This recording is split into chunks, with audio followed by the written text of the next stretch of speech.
बिस्मिल्लाहिर्रहमानिर्रहीम। अस्सलाम वालेकुम माय डियर स्टूडेंट्स। आज एक बहुत ही इम्पोर्टेंट आर्टिकल जो कि कई दफ़ा पेपर की ज़रूरत बन चुका है, मैं आपको पढ़ाना पसंद करूँगा। इसका नाम है ड्राइव आर रिलेशन।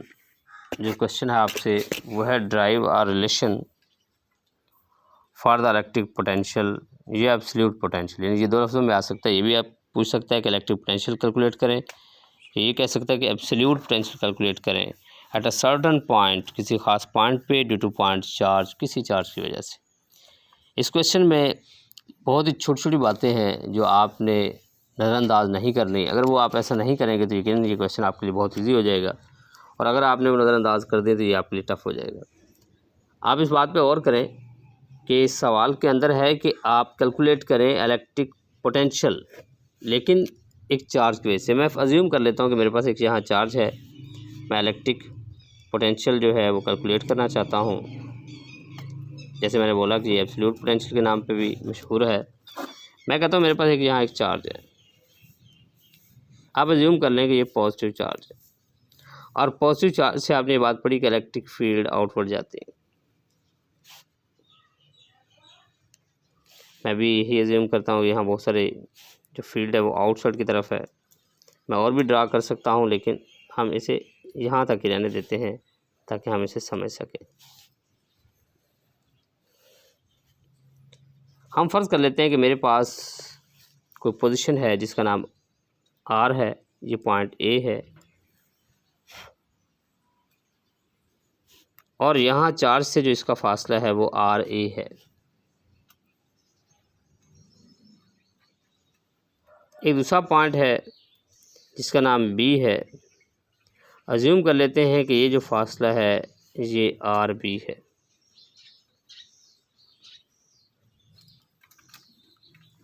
लेकिन RA और RB को देखने के बाद हम ये कहते हैं कि आपने दो पॉइंट ले लिए, एक का नाम आपने A रख दिया, दूसरे का B रख दिया। तो मैं आपसे पूछूं कि ये जो दरमियानी फासला है फिर इसे क्या कहेंगे? इस डिस्टेंस को किस तरह कैलकुलेट करेंगे? तो आप कहेंगे कि ये एक्चुअली दोनों का फ़र्क ले लेंगे। RB में से अगर A माइनस कर दें तो हमारे पास डेल R बन जाएगा, और डेल R का माने ही डिफरेंस ऑफ द डिस्टेंसेस है। ये बात क्लियर होगी। अगर मैं एक और बात पे और करूं तो मैं यहाँ ये भी लिख सकता हूँ कि जो टोटल RB है ये दो चीज़ों का मजमूआ है। इसमें RA भी है जमा डेल R भी है, RA भी है जमा, क्या ये मेरी बात आप क्लिक कर गए कि आप देखें RA इतना है, डॉलर इतना, दोनों को इकट्ठा करें तो ये RB बनता है। ये क्या बनता है?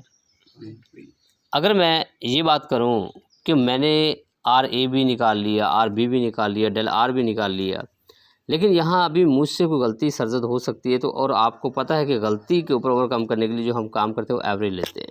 क्या लेते हैं? आप देखें कि अगर इनकी एवरेज लेनी हो तो मैं दरमियान में से एक पॉइंट यहाँ से निकालूं और मैं कहूँ कि ये जो मेरे पास डिस्टेंस है इसको अगर मैं R कह दूँ तो R जो है वो क्या होगा? दोनों का मजमुआ होगा और बटा 2 होगा। RA जमा RB बटा 2, ये मेरे पास क्या होगा? Distance of the mid point of A and B होगा फ्रॉम द चार्ज। यानी ये मिड पॉइंट है दोनों का, A और B का। तो ये मैंने जो चीज़ निकाली आप कैलकुलेट कर सकते हैं कि ये हमारे पास RA जमा RB बटा 2 कैलकुलेट करेंगे। यहाँ एक और बात कि जो RA है ये RB के तकरीबन बराबर है, इसे बोलते हैं अप्रोक्सीमेटली, तकरीबन है बराबर है। यानी ये दोनों का जो डिस्टेंस है, बेशक हमने यहाँ ड्रा किया लेकिन इतना बड़ा या इतनी दूर नहीं है, ये बहुत ही करीब चार्जेस हैं। तो कहता है जब ये दोनों बराबर होंगे R और RB तो आप इन दोनों को R के बराबर लिख सकते हो, क्योंकि RA का भी R से इतना डिफरेंस होगा, RB का भी इतना डिफरेंस होगा। इनमें आपने पहले अनसर्टेनिटी का लफ्ज़ पढ़ा होगा, और हम इन दोनों को तकरीबन R लिख सकते हैं। ये बात क्लियर होगी। तो कहता है अगर ये आपकी तरतीब क्लियर है तो आपने एक फार्मूला पढ़ा हुआ है, E बराबर है F बटा Q, पढ़ा था आपने? यहाँ नहीं, आपने पहले पढ़ा था। E बराबर है F बटा Q पढ़ा था। फिर आपने F की वैल्यू पुट की थी जो कूलम्स लॉ के तहत थी, K Q1 Q2 बटा R²। फिर आपने K की वैल्यू पुट की थी जो थी 1/4 पाई एप्सिलॉन नॉट। बिल्कुल उसी रिलेशन से आपने इलेक्ट्रिक फील्ड का एक कल एक आपने इलेक्ट्रिक फील्ड का रिलेशन कैलकुलेट किया था। अगर आपने पिछला आर्टिकल याद किया होगा तो मैंने आपको ये पढ़ाया था कि आप इलेक्ट्रिक फील्ड कैसे कैलकुलेट करते थे। मैं वो रिलेशन आपको यहाँ बुक पे दिखाने की कोशिश करता हूँ। कूलम्स लॉ के बाद आपने एक रिलेशन निकाला था, E बराबर है 4 पाई एप्सिलॉन नॉट Q बटा R स्क्वायर।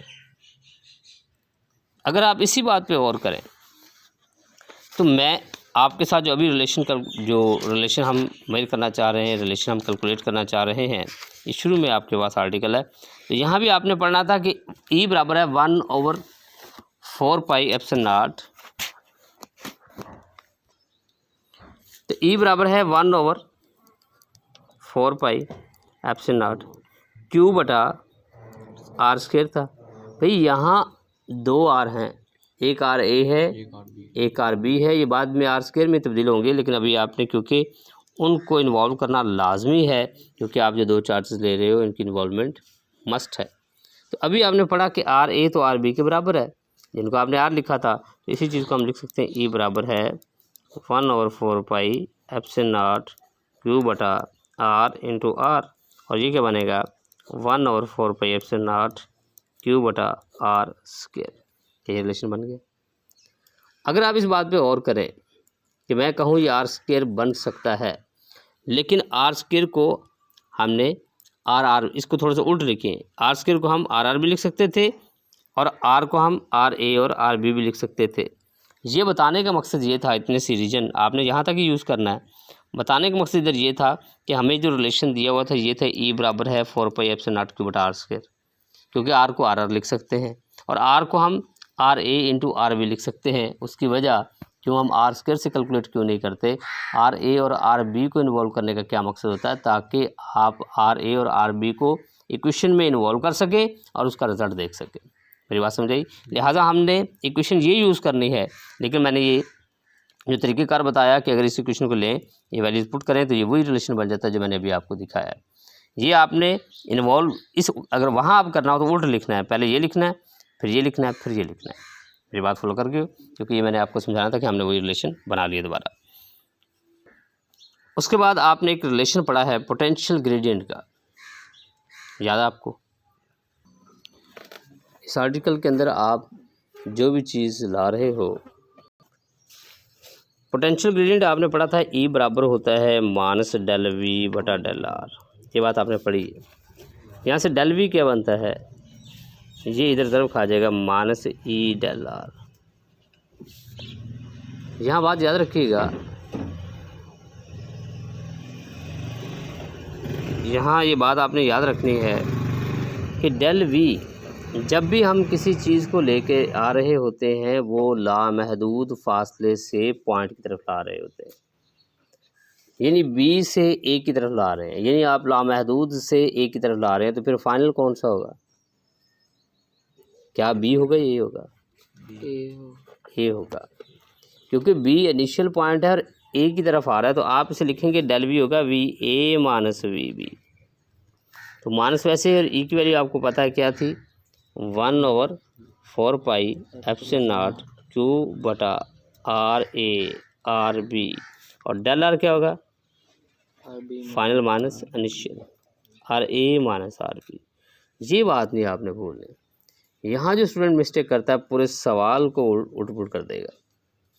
यहाँ से देखिए VA माइनस VB वैसे है, माइनस वैसे 1/4 पाई एप्सिलॉन नॉट वैसे, ये Q इधर ले आते हैं। क्यों? क्योंकि मैं ये माइनस को जब ज़रब दूंगा अंदर से बनेगा RB माइनस RA, और जो बटे में RA RB है वो इधर चला जाएगा। ये बात समझाइए आपको कि नहीं समझ आई? मैंने जो ही माइनस को ज़रब दे दिया अंदर, तो ये चीज़ चेंज हो चुकी है। अगर आप अपनी बुक पे भी गौर करें तो आपको ये आइडिया हो जाएगा। सिर्फ आप गौर करते जाएं कि माइनस Q बटा 4 पाई एप्सिलॉन नॉट, इसको लिख दें RB बटा RA RB माइनस RA बटा RA RB। यहाँ देखें, मैंने एक चीज़ लिखी, लेकिन आप में से किसी को पता नहीं चला, मैंने माइनस इधर लिखा, जबकि माइनस तो मैं ख़त्म कर चुका हूँ, मैं ज़रूर दे चुका हूँ, लेकिन आप सो रहे हैं सारे, आप सारे सो रहे हैं, किसी को पता नहीं चल रहा कि क्वेश्चन में क्या हो रहा है। यहाँ देखें आर बी से R B cancel, R A से आर ए कैंसिल। इक्वेशन क्या बनेगी, क्यू बटा 4 pi epsilon naught 1 over r a minus 1 over r b. मैंने थोड़ी देर पहले ये बात कही थी कि आप चार्ज को इन्फिनिटी से इधर ला रहे हो, फिर मैंने कहा था पॉइंट बी से इधर ला रहे हो। तो बी अगर इन्फिनिटी पे हो तो मैं इसी क्वेश्चन को क्या लिख सकता हूँ, v a minus v b तो लिख सकता हूँ v a minus v infinity q बटा 4 pi epsilon naught 1 over r a minus 1 over r infinity. R अगर इन्फिनिटी पे है तो ये क्या बनेगा, क्यू बटा 4 pi epsilon naught 1 over r a minus 1 over infinity. जो लामहदूद फासला होता है उस पर पोटेंशियल सिफर होता है, क्या होता है, तो मैं ये लिख सकता हूँ कि we a minus 0 1 over 4 pi epsilon not, और ये क्या बनेगा 1 ओवर आर ए, और 1 और इन्फिनिटी सिफर होता है। तो वी ए मेरे पास क्या बनेगा 1 over 4 pi epsilon not Q बटा आर ए, क्यू बटा, क्या मेरी बात ये पिक कर गए। अगर ए सबस्क्रिप्ट है तो आप ये कहें कि A is just a position. अगर आप ये सबस्क्रिप्ट वाइंड अप कर दें, ख़त्म कर दें, निल कर दें, तो ये वी किसके बराबर आएगा, तो उस वक्त आपका जो वी ए जिसे आपने लिखा था 1 over 4 pi epsilon not Q बटा आर ए, आप इसको ए को ख़त्म कर दें तो वी बनेगा 1 over 4 pi epsilon not Q बटा आर। ये वो आपका आर्टिकल बन गया जो आपका टारगेट था।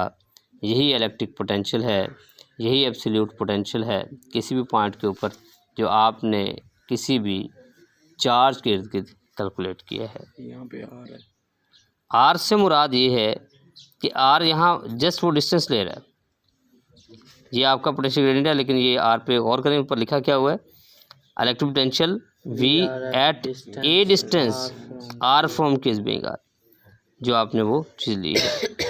ठीक हुई बात, तो लिहाजा यहाँ तक कि आपका आर्टिकल मुकम्मल है। तो इंशाल्लाह आपने देखा कि ई में क्यू बटा आर स्क्वायर आया था, ई में, ये बड़ा इंपॉर्टेंट पॉइंट है कि ई में आपके पास क्या आया था 1 और 4 पाई एप्सिलॉन नॉट क्यू बटा आर स्क्वायर, और इसमें क्या आ रहा है, आ रहा है, ये डिफरेंस आपके पहले दिमाग में नहीं आया होगा, अब क्लियर हो गया होगा। ई और वी में ये छोटा सा फ़र्क है। इसके साथ हम आज का आर्टिकल वाइंड अप करते हैं। वस्सलाम, अल्लाह हाफिज़।